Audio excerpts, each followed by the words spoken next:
Hello friends, welcome to Arya Socio Academy. Please like, share and subscribe my channel and also press bell icon. Hello everyone, welcome to our channel Arya socio academy. यह channel समाजशास्त्र से संबंधित है और यहाँ हम समाजशास्त्र के महत्वपूर्ण बिंदुओं को नई सोच और नए तरीके से समझते हैं। तो चलिए शुरू करते हैं आज के एमसीक्यू का। क्वेश्चन नंबर 1, सांस्कृतिक पिछड़ेपन का सिद्धांत संबंधित है। क्वेश्चन, सांस्कृतिक पिछड़ापन अर्थात सांस्कृतिक विलंबना की बात हो रही है। अकबर एवं निमकाफ, मजुमदार एवं मदम, मैकाइवर एवं पेज उक्त में से कोई नहीं। तो सांस्कृतिक विलंबना की बात कौन करता है? अकबर एवं निमकाफ करते हैं। बहुत ही इजी क्वेश्चन। तो फर्स्ट का आंसर हमारा यहाँ हो गया ए। इससे चलिए इससे संबंधित कुछ चीज़ों को हम लोग नोट कर लें। कॉपी और पेन निकाल लीजिए और जो भी मैं यहाँ बताते जाती हूँ उसे नोट करते जाइए, ताकि यह आपके एक शॉर्ट नोट्स की तरह आपके पास एक जगह हो जाए और जब भी आप किसी भी क्वेश्चंस को पढ़ें तो उससे संबंधित पूरी जानकारी आपको मिले और उस क्वेश्चन को समझ पाए, ताकि भविष्य में फिर कभी आप ना भूलें। तो चलिए फर्स्ट का आंसर हो गया ए और इसको अब समझते हैं। तो यहाँ सांस्कृतिक विलंबना, सांस्कृतिक विलंबना अकबर एंड निमकाफ महोदय देते हैं। ये किस बुक में देते हैं? द सोशल चेंज, 1922 में यह बुक होती है और इसमें ये सांस्कृतिक विलंबना की अवधारणा देते हैं। ये कहते हैं कि संस्कृति दो तरह की होती है, एक होती है भौतिक संस्कृति और एक होती है अभौतिक संस्कृति।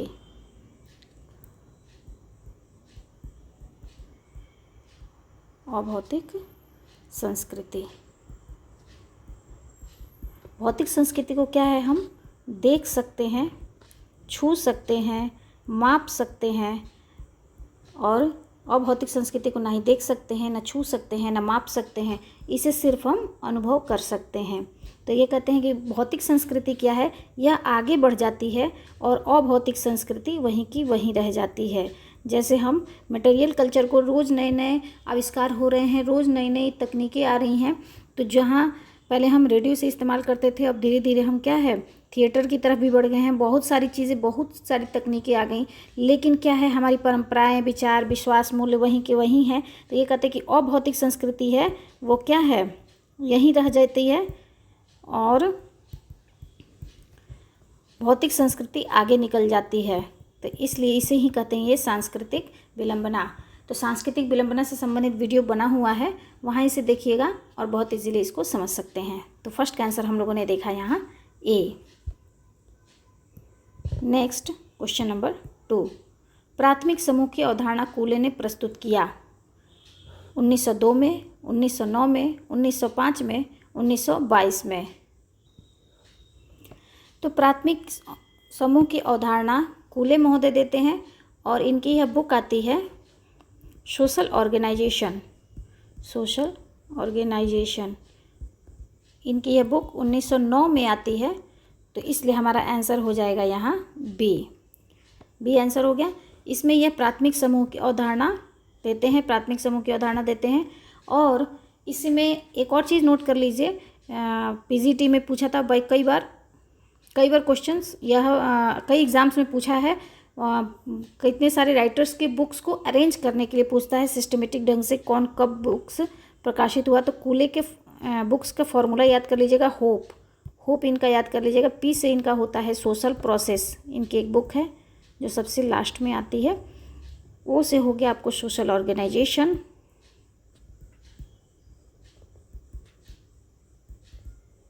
और एच से हो गया human nature and social order, human nature and social order. यह बुक कूले महोदय की है, सबसे पहले आते हैं। इसी में ये समाजीकरण की अवधारणा देते हैं, लुकिंग क्लास सेल्फ थ्योरी देते हैं, समाजीकरण की अवधारणा देते हैं।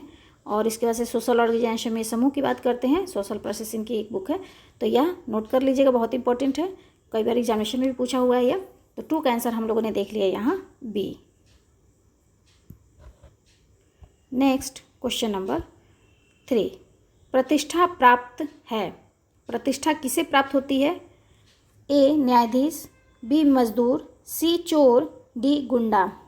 ये क्वेश्चन पिछली एमसीक्यू में हम लोगों ने देखा था, तो इसका सिंपल से इसका आंसर हमारा यहाँ हो जाएगा ए। प्रतिष्ठा किसे प्राप्त होगी? न्यायाधीश को प्रतिष्ठा कब मिलती है? जब प्रतिष्ठा किसी पद से संबंधित होती है और सम्मान भूमिका से संबंधित होता है। नोट कर लीजिएगा। इसके बाद किंसले डेविस महोदय करते हैं, वे कहते हैं कि प्रतिष्ठा क्या है? पद या प्रस्थिति से संबंधित होती है। तो यहाँ 3 का आंसर हम लोग का हो जाएगा A. Next question number 4, Max Weber की कौन सी पुस्तक में सामाजिक क्रिया का वर्गीकरण प्रस्तुत है?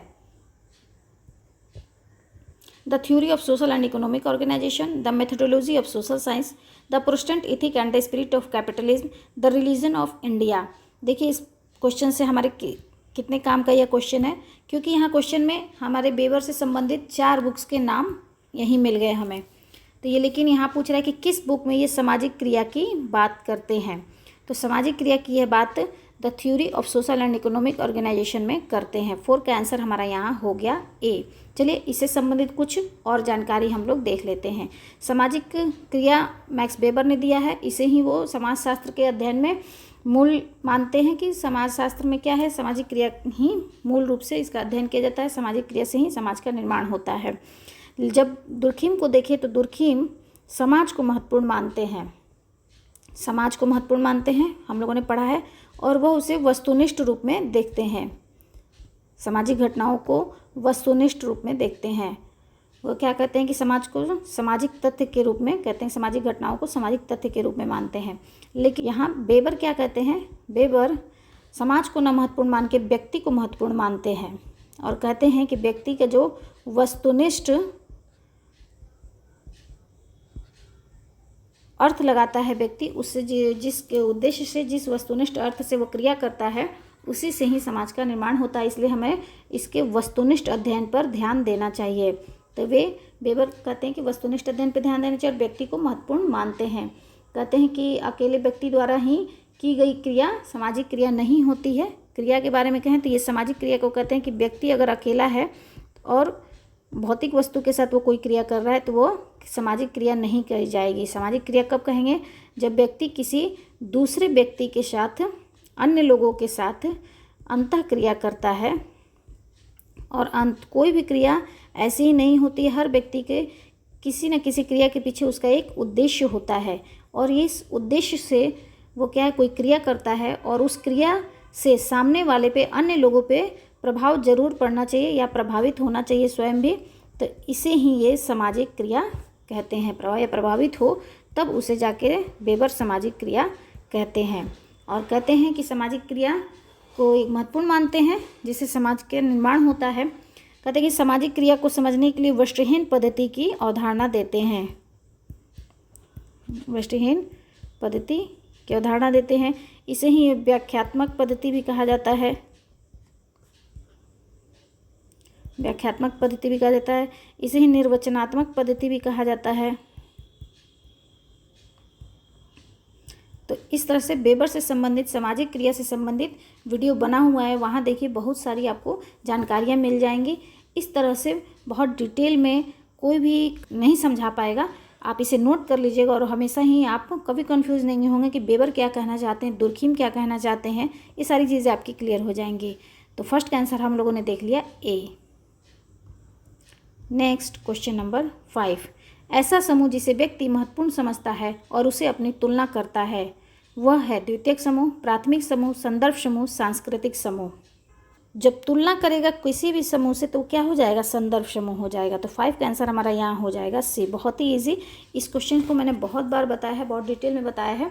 और तो मॉर्टन यहाँ संदर्भ समूह की बात कौन करते हैं? मॉर्टन महोदय करते हैं। उनकी बुक है the social theory and social structure. Social theory and social structure, जिसमें ये संदर्भ समूह की बात करते हैं और संदर्भ समूह से ही रिलेटिव डिप्राइवेशन होता है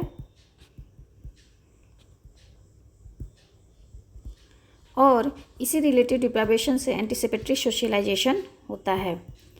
एंटीसिपेटरी सोशलाइजेशन अर्थात इसे हिंदी में कहते हैं प्रत्याशित समाजीकरण। इसी की अवधारणा मॉर्टन देते हैं, प्रत्याशित समाजीकरण।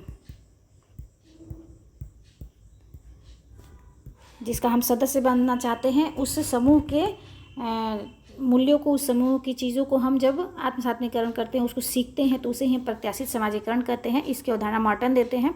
इससे संबंधित संदर्भ समूह से संबंधित वीडियो बना हुआ है, वहाँ देखिए, और इससे संबंधित और भी जो बहुत सारी जानकारियाँ वो आपको वहाँ मिल जाएंगी। तो 5 का आंसर हम लोगों ने देख लिया यहाँ सी।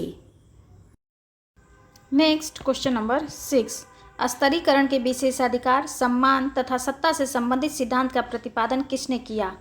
ए Coser, B C Wright Mills, C Dahrendorf, D Karl Marx. तो यहाँ देखें हम क्वेश्चन को, तो विशेषाधिकार, सम्मान और सत्ता की बात कौन करता है? सी राइट मिल्स करते हैं। तो 6 का आंसर हमारा यहाँ हो जाएगा बी। इससे संबंधित कुछ और जानकारियों को देख लेते हैं। ये इनकी बुक है स्टीम, पावर एंड प्रेस्टीज, ये इनकी बुक है। इसी में ये विशेषाधिकार, सम्मान और सत्ता की बात करते हैं। इसी का ये हिंदी में यहाँ हो जाता है। तो 6 का आंसर हम लोग का यहाँ हो गया बी। सी राइट मिल्स को देखें तो इनकी एक और बुक आती है the sociological imagination, the sociological imagination. The power elite इनकी बुक है, द पावर एलीट इन्हीं की बुक है, जिसमें ये कहते हैं अभिजन की चर्चा करते हैं। अभिजन में ये 3 तरह के अभिजन की बात करते हैं, व्यापार, सरकार और सेना। 3 तरह के अभिजन की बात करते हैं। कहीं कहीं इसका आर्थिक, राजनीतिक और सैनिक, इस तरह से भी क्वेश्चन आ जाता है। नोट कर लीजिएगा, बहुत ही इंपॉर्टेंट है। यह कई बार क्वेश्चन में इस तरह से आया हुआ है। तो 6 का आंसर हम लोग का यहाँ हो जाएगा बी। नेक्स्ट क्वेश्चन नंबर 7, निम्नलिखित में से कौन जनजातीय धर्म का लक्षण नहीं है? ए टोटमवाद, आत्मा का परकाया में प्रवेश, निषेध या मंदिर। तो जनजातीय धर्म की अगर हम बात करें तो जनजातीय धर्म में हमने पढ़ा है टोटमवाद। टोटमवाद की कौन अवधारणा देते हैं? दुर्खिम महोदय देते हैं। कहते हैं कि ऑस्ट्रेलिया की अरुंटा जनजाति है, वहाँ क्या है? टोटमवाद पाया जाता है। ऑस्ट्रेलिया की अरुंटा जनजाति में टोटमवाद की अवधारणा देते हैं। बोंगावाद, बोंगावाद की अवधारणा कौन देता है? मजूमदार देते हैं। हो जनजाति में बोंगावाद की अवधारणा देते हैं। यहाँ आत्मा परकाया में प्रवेश, ये इसके बाद से आपको आ जाते हैं आत्मावाद। आत्मावाद टायलर महोदय देते हैं। प्रकृतिवाद मैक्स मूलर महोदय देते हैं। तो इस तरह से ये सारी चीज़ें क्या हैं, जितने नेचर से जो संबंधित हैं उसी से ही अपने धर्म के रूप में पूजा करते हैं, जनजातीय धर्म के रूप में मानते हैं। तो यहाँ टोटमवाद हमारा आंसर हो जाएगा। आत्मा का परकायम प्रवेश ये भी होता है इनके यहाँ। निषेध भी होता है, कई तरह के निषेध भी हम जनजातीय धर्म में देखने को मिलता है। कहीं बहन को हल छूना मना होता है, भाई बहन एक छत के नीचे नहीं रह सकते। तो इस तरह की बहुत सारे निषेध भी होते हैं। लेकिन मंदिर की कोई बात नहीं होती है, जनजातीय समाज में मंदिर जैसी कोई अवधारणा नहीं होती है। तो 7 का आंसर हमारा यहाँ हो जाएगा डी। नेक्स्ट क्वेश्चन नंबर 8, किस प्रकार के संबंधों की प्रधानता द्वितीयक समूह में होती है? तो एक बहुत ईजी है, अनौपचारिक संबंध, व्यक्तिगत संबंध, औपचारिक संबंध, आमने सामने के संबंध। तो यहाँ हम देखें तो द्वितीयक समूह की बात होती है। द्वितीयक समूह जब भी चर्चा करेंगे तो एक आ जाएगा हमारा प्राथमिक समूह और एक तरफ हो जाएगा हमारा द्वितीयक समूह। तो प्राथमिक समूह में क्या होता है? प्राथमिक समूह में आमने सामने के संबंध होते हैं। आमने सामने के संबंध होते हैं, संबंधों की घनिष्ठता होती है, संबंधों की घनिष्ठता होती है। संबंधों की अवधि पर भी यह निर्भर करता है, ये क्योंकि प्राथमिक समूह में संबंधों की अवधि क्या होती है? बहुत लंबी होती है। और यहाँ व्यक्तिगत संबंध होते हैं।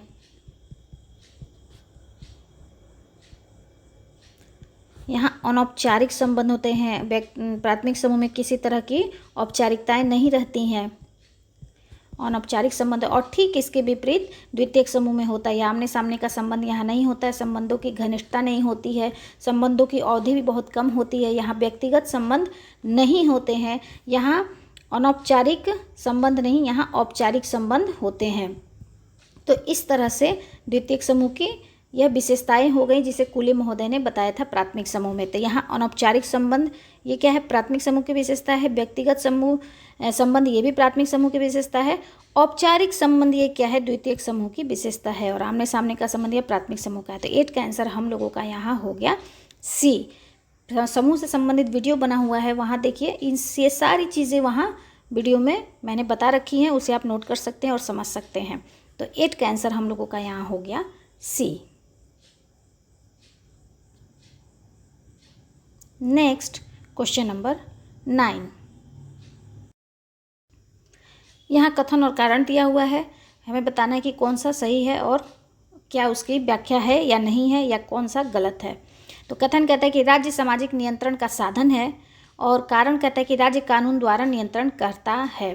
तो यहाँ देखें तो यह बिल्कुल सही बात है कि राज्य क्या है, सामाजिक नियंत्रण का एक साधन है। राज्य के माध्यम से ही समाज पर सामाजिक नियंत्रण होता है। और राज्य कैसे नियंत्रण करता है, कानून के माध्यम से करता है। तो ए और बी दोनों सही हैं, अर्थात कथन और कारण दोनों सही हैं, और कथन कारण की सही व्याख्या करता है। तो 9 का आंसर हमारा यहाँ हो जाएगा ए। बहुत ही ईजी, तो इसका आंसर तो आप सब भी हल कर सकते हैं। 9 का आंसर हो गया हमारा यहाँ ए। Next question number 10। यह किसने परिभाषित किया कि भूमि का परिस्थिति का गत्यात्मक स्वरूप है। ए मीड, बी लिंटन, सी दुर्खीम, डी मार्टन। तो देखें यह एक परिभाषा है। मीड के देखें तो मीड सबसे पहले भूमिका की बात मीड करते हैं, और परिस्थिति की सबसे पहले बात वेबर महोदय करते हैं। परिस्थिति समूह की जो उदाहरण देते हैं वेबर महोदय करते हैं। और इन दोनों को व्यवस्थित रूप से, परिस्थिति और भूमिका दोनों की बात व्यवस्थित रूप से लिंटन महोदय करते हैं। परिस्थिति एवं भूमिका की बात व्यवस्थित रूप से लिंटन महोदय करते हैं। परिस्थिति की परिभाषा में ये कहते हैं कि व्यक्ति का किसी समय विशेष में समाज में व्यक्ति द्वारा प्राप्त पद क्या है, परिस्थिति कहलाता है। वहीं भूमिका की ये परिभाषा में क्या कहते हैं कि भूमिका क्या है, परिस्थिति का गत्यात्मक पहलू है। यह परिभाषा इनकी भूमिका की हो जाती है। तो यहाँ लिंटन की यह परिभाषा है। 10 का आंसर हम लोग का यहाँ हो गया बी। और सी दुर्खीम और मार्टन भी यहाँ रोल मॉडल की बात करते हैं। 10 का आंसर हम लोग का यहाँ हो गया बी। Next question number 11।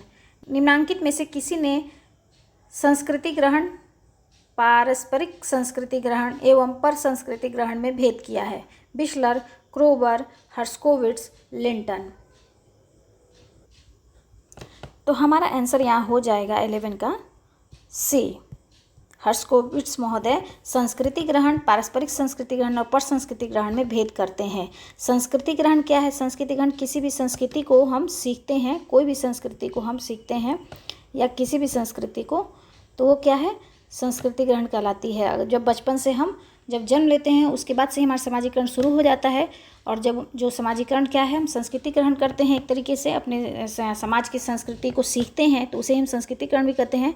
इसे हम इंग्लिश में इनकल्चरेशन कहते हैं।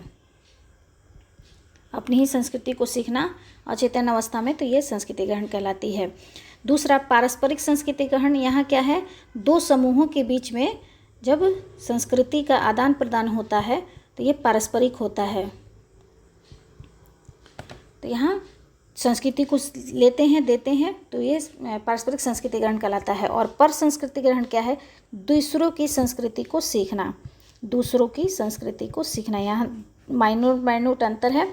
दूसरों की संस्कृति को सीखना या अपनाना पर संस्कृति ग्रहण कहलाता है, जिसकी अवधारणा हर्स्कोविट्स महोदय देते हैं। संस्कृति से संबंधित डिटेल वीडियो बना हुआ है, वहाँ पढ़िए। और ये सारे जितने पॉइंट्स हैं वर्ड्स हैं, इस सब का वहाँ विश्लेषण आपको मिल जाएगा और इजीली आप सारी चीज़ों को समझ पाएंगे। तो 11 का आंसर हो गया सी। यहाँ जो भी क्वेश्चन तो कहने के लिए 11 है, लेकिन मैं इन 11 क्वेश्चन से इसके दुगुना और तीन गुना इसी जानकारी मैं आप लोगों को देती हूँ। इसे नोट करते जाइएगा, जो आप लोग के लिए आने वाले एग्ज़ाम में बहुत ही हेल्पफुल होगा। आई थिंक आज का जो MCQ है वो आप लोग के लिए हेल्पफुल रहा होगा। थैंक यू, धन्यवाद।